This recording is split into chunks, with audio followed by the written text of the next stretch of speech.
Hello. Hello, जय Shivray madam. हो, जय शिवराय, बोला. नमो शेतकरीचा 8वा हप्ता हा डिसेंबर महिन्यामध्ये जमा होणार होता. हम्म. आज 16 डिसेंबर, अद्यापही शेतकऱ्यांच्या खात्यात नमोचा 8वा हप्ता जमा झालेला नाही. हो, बरोबर. मग तो हप्ता केव्हा जमा होणार आहे? हो, नक्कीच. आता आपण जर पाहिलं तर नुकतंच नागपूर येथे जे हिवाळी अधिवेशन सुरू होतं, तर ते आता संपलेलं आहे. आणि शेतकरी मित्रांना खरं तर या हिवाळी अधिवेशनातून बऱ्याच अपेक्षा होत्या. त्यापैकी सर्वात महत्त्वाची अपेक्षा म्हणजे नमो शेतकरी योजनेचा 8वा हप्ता हा कधी येणार. तर शेतकरी मित्रांनो, जसं की आता आपल्या सर्वांनाच माहित आहे की या हिवाळी अधिवेशनात राज्याचे अर्थमंत्री अजितदादा पवार यांच्या माध्यमातून जवळपास एकूण 75,000 कोटी रुपयांच्या पुरवण्या मागण्या या सादर करण्यात आलेल्या आहेत. त्यापैकी शेती क्षेत्रासाठी 20,000 कोटींच्या पुरवण्या मागण्या जाहीर झालेल्या आहेत. तर दुसरीकडे केंद्रीय कृषी मंत्री शिवराज सिंग चौहान यांनीही लोकसभेच्या हिवाळी अधिवेशनामध्ये जवळपास 29,000 कोटींचं पॅकेज जाहीर केलं. परंतु मग आता प्रश्न राहतो तो म्हणजे नमो शेतकरी योजनेचं काय, असा शेतकरी बांधव प्रश्न विचारताय.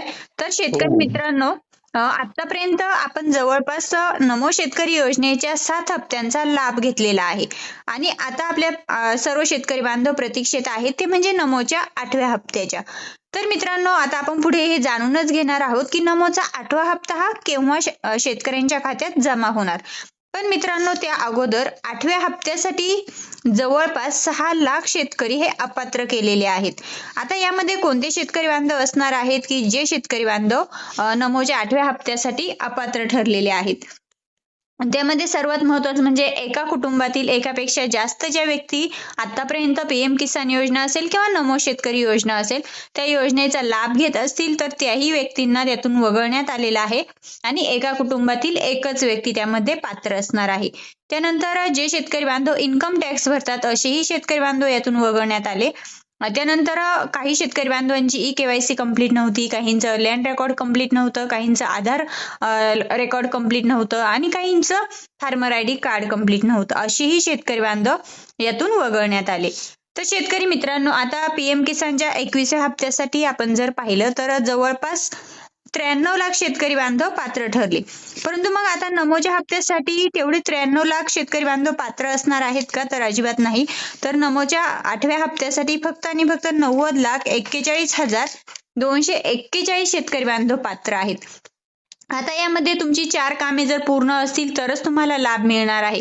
आता ती 4 कामं कोणती आहेत, तर त्यामध्ये तुमचं जर फार्मर आयडी कार्ड कंप्लीट असलं पाहिजे, त्यानंतर तुमचं लँड रेकॉर्ड जे आहे ते यस असलं पाहिजे, आधार हे तुमचं बँकेला लिंक असलं पाहिजे आणि महत्वाचं म्हणजे तुमची ई-केवायसी प्रक्रिया पूर्ण असली पाहिजे. आता शेतकरी मित्रांनो, आपल्याला तर माहीतच आहे की नमोच्या 8व्या हप्त्यासाठी जवळपास राज्य शासनाला 1,850 कोटी रुपयांची आवश्यकता आहे. आणि आपण जर पाहिलं तर हिवाळी अधिवेशन 2025 सुरूही झालं आणि संपूनही गेलं. पण या संपूर्ण अधिवेशनामध्ये कुठल्याही प्रकारच्या नमोच्या 8व्या हप्त्यासाठी तरतूदही करण्यात आली नाही. एकंदरीत आपण जर संपूर्ण अधिवेशनाचे 6 ते 7 दिवस जे अधिवेशन चालू होतं या अधिवेशनाचा जर अभ्यास केला किंवा अपडेट पाहिली तर एकही दिवशी नमो शेतकरी योजनेच्या निधीची तरतूद किंवा मग नमो शेतकरी योजनेचा विषय हा अधिवेशनामध्ये काढला गेला नाही. कुठल्याही प्रकारची तरतूद करण्यात आली नाही. त्यामुळे 8व्या हप्त्यासाठी जी काही 1,850 कोटी रुपयांचा जो निधी आवश्यक असणार आहे त्याबद्दलचा कुठल्याही प्रकारचा निर्णय घेण्यात आला नाही किंवा मग कुठल्याही प्रकारची तरतूद या अधिवेशनात करण्यात आली नाही. परंतु शेतकरी मित्रांनो, आता आपल्याला जो नमोचा 8वा हप्ता हा डिसेंबरच्या शेवटच्या आठवड्यापर्यंत शेतकऱ्यांच्या खात्यात येऊ शकतो. खरं तर आता जे हिवाळी अधिवेशनात जरी नमो शेतकरी योजनेच्या 8व्या हप्त्यासाठी लागणाऱ्या निधीची तरतूद ही केली नसली तरी सध्या काही भागांमध्ये आपल्याला माहित आहे की निवडणुका आहे, काही भागांमध्ये निवडणुका झालेल्या आहेत परंतु काही भागामध्ये त्या बाकी आहेत. आणि या निवडणुकींचा जो रिझल्ट आहे तर हा रिझल्ट 21 डिसेंबर पर्यंत आहे आणि त्यामुळे 21 डिसेंबर पर्यंत निवडणुकीची आचारसंहिता सुद्धा लागू असणार आहे. त्यामुळे मग 21 डिसेंबर पर्यंत 8वा हप्ता हा शेतकऱ्यांच्या खात्यात येऊ शकणार नाहीये. परंतु मित्रांनो, आता ही जी निवडणुकीची जी आचारसंहिता आहे, ही आचारसंहिता संपल्यानंतर हिवाळी अधिवेशनात जरी नमोच्या 8व्या हप्त्याला मंजुरी देण्यात आलेली नसली तरी सुद्धा आचारसंहिता संपल्यानंतर राज्य सरकार एक नमो शेतकरी योजनेच्या 8व्या हप्त्यासाठीचा GR निर्गमित करू शकतं आणि या GRच्या माध्यमातून नमोच्या 8व्या हप्त्याच्या निधीची तरतूद त्या ठिकाणी राज्य सरकार करू शकतं आणि ज्या वेळेस राज्य सरकारच्या माध्यमातून हा GR निर्गमित करण्यात येईल त्यावेळेस कुठल्याही क्षणी शेतकरी बांधवांच्या बँक खात्यामध्ये डायरेक्ट DBT द्वारे नमोचा 8वा हप्ता हा वितरित करण्यात येईल.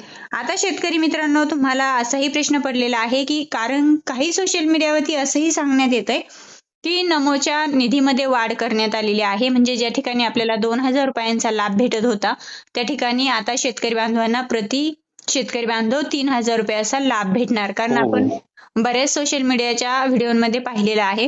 परंतु मित्रांनो, ही जी अपडेट आहे ही अपडेट खरी नाहीये.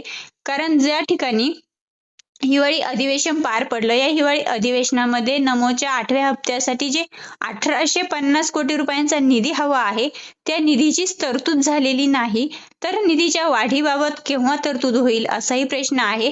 कारण नमोच्या जो काही 8वा हप्ता वितरण होणार आहे याबद्दलच हिवाळी अधिवेशनामध्ये कुठल्याही प्रकारची चर्चा झाली नाही, कुठल्याही प्रकारची माहिती यामध्ये आलेली नाही. त्यामुळे निधीमध्ये वाढही झालेली नाही. त्यामुळे शेतकरी मित्रांनो, आता जो नमोचा 8वा हप्ता आहे हा 8वा हप्ता डिसेंबरच्या शेवटच्या हप्त्यामध्ये हप्त्यापर्यंत शेतकरी बांधवांच्या खात्यामध्ये नक्कीच जमा होऊ शकतो. आणि महत्वाचं म्हणजे हा जो हप्ता जमा होणार आहे हा हप्ता प्रति शेतकरी 2,000 रुपये, जसं की आतापर्यंत आपण 7 हप्त्यांचा लाभ घेतला, अगदी त्या पद्धतीने 8व्या हप्त्याचे आपल्याला 2,000 रुपये जमा होणार आहे. हो तर धन्यवाद. हो, धन्यवाद मॅडम.